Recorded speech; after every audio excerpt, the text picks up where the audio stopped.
any design anymore. Failure. So she sold it, or she got rid of it. She moved on. Failure, failure, failure, absolute success. One of the greatest inspirations for me is my dad. I'm going to talk about resilient. This guy went from this incredible business, things were going incredibly well, and then when it turned sideways with the gas crisis and other things that happened, he had to shut the thing down. But he didn't take it bankrupt. He made sure that every customer got what they paid for and every vendor got paid, even though it almost killed him. And then when he had to find that next job, he took 2 jobs, and overnight, as a night watchman, had his little, Selinger, is that what that thing was? A little typewriter, and he would knock out 100 resumes and letters a night that he would send out. And he ended up getting this job as a senior vice president, or started with the assistant to the president or the CEO of the world's largest party favors. Odds are, if you have a party with balloons, he's the one that sent it to you. Seriously, the biggest party favors company in the world probably built. When he started, it was like $5 to $10 million business out of a little garage in Philadelphia, and they built it to this huge thing with warehouses around the world. Failure, failure, failure, massive success. Incredible work ethic. I'm even surrounded by failure at the office. Michael Neiman, an incredible guy to watch up here. This guy wanted to be a performer. Like, he would train with famous actors. He had the opportunity to really be, just didn't happen. But we happen to get to enjoy this expression of talent up here, which is wonderful.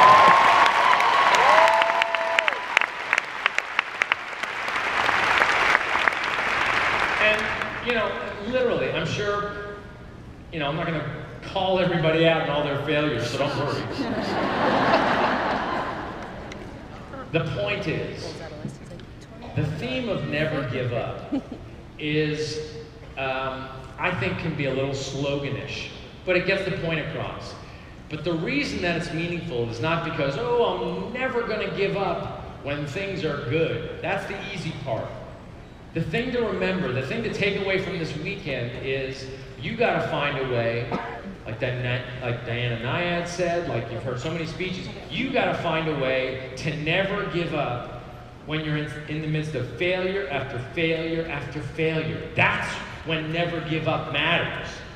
That's when all of a sudden you show what you've got going for you. That's when you show that you truly are a leader in this business and that you deserve to be part of that millionaires club. You think those millionaires, it always went well for them? Absolutely not. They dealt with the failure, they dealt with the challenges, they dealt with botched launches at Beachbody or terrible technology or somehow, literally, I do not understand how this happens, but constant technology breakdowns on Wednesday.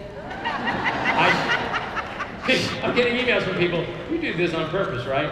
We do this when the week's about to close and all of a sudden at 5 o'clock in the afternoon the site goes down. No, we're just failing. But it's true. And we constantly work at it. And when even around here, as we're blowing it, I mean, they've done such an amazing job organizing 9,000 people, moving, trying to get everybody into workouts and all this kind of stuff. And this place is breaking out. You got to remember, we're just people too, and sometimes, you know, after a week without sleep, people are gonna try to figure it out. But at the end of the day, we're gonna keep failing, and we're gonna get better, and wait till Nashville, because that's gonna rock. We're gonna be better, bit by bit. Failure's gonna happen. Hey, right? We thought we ended slavery.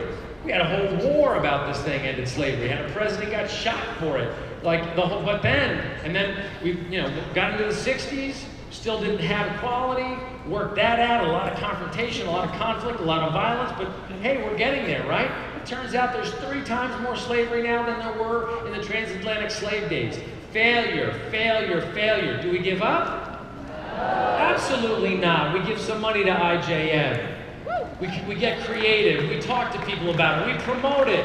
Failure, failure, failure. This is the human condition. The only constant is constant change. People ask, well, hey, is truth permanent? Is love permanent? I don't think so.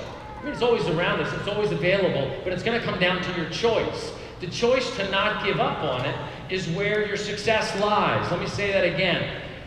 The choice to be successful comes down to when things are tough and it looks absolutely hopeless to you.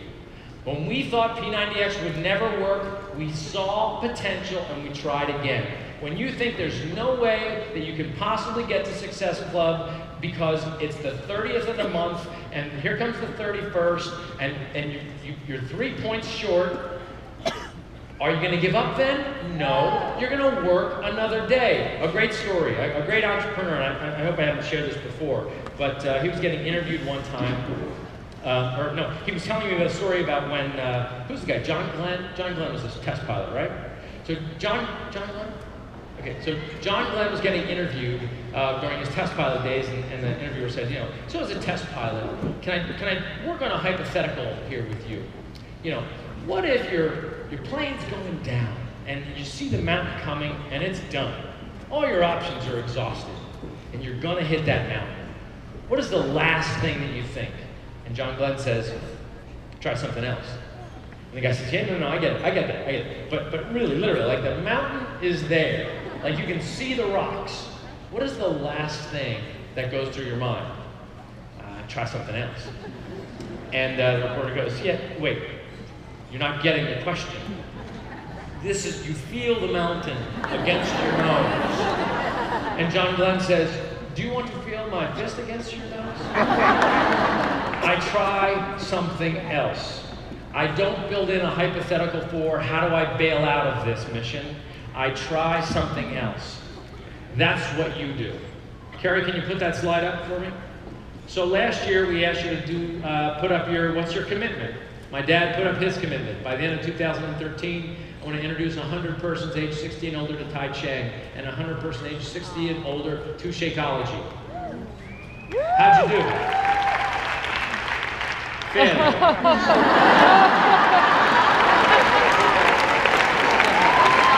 That's right.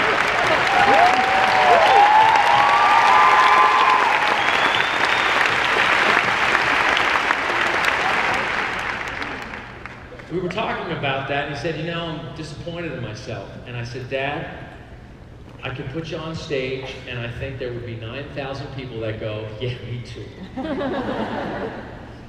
Because we all experience that. This is the human condition. This is the experience. How you deal with setbacks and suffering and resistance and challenge, that is the game.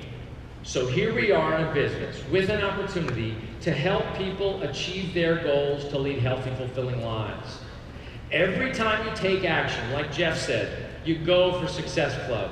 You get in Coach Basics. You try to win the team cup. At least you put a team together to do the best you can with that team cup. Maybe you don't achieve your goals, but you tried. He tried, and he's not done trying, reaching out to people with Tai Chi.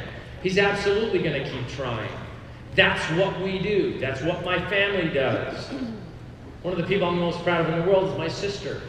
Incredible resistance, incredible problems. She's a friggin' warrior, man. You gotta be a warrior. You never quit. Resistance is going to happen. I think the people with the hardest resistance, with the wind blowing in their face, the steepest hill, they're the toughest warriors. Katie, if you're out there, you and that cancer, beat that mother.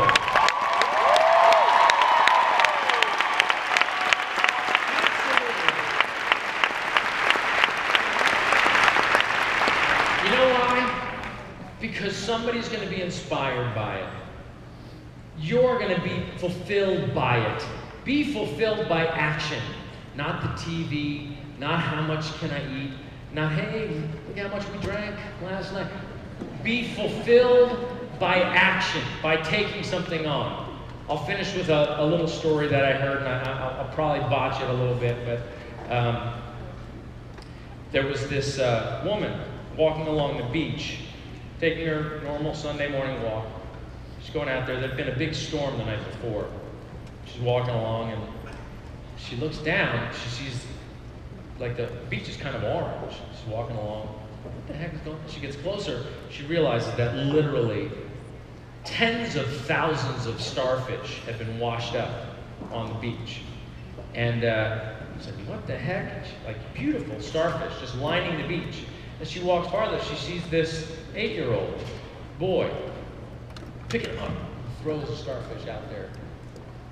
Picks it, finds another, throws it, watches it go in. She goes, hey, what are you doing?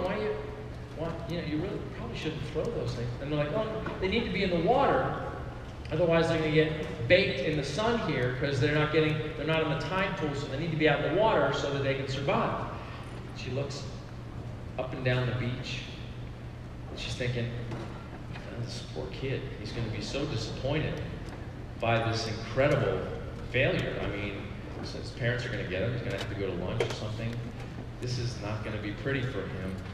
So she goes back over and she goes, well, you know, it's great what you're trying to do here, but you know you're never going to get them all in the water. It's just not going to matter. You're not going to be able to get them all in there. He looks at her, kind of like Mr. Boyle looked at me. Picks up one, throws it as hard as he can. Mattered to that one.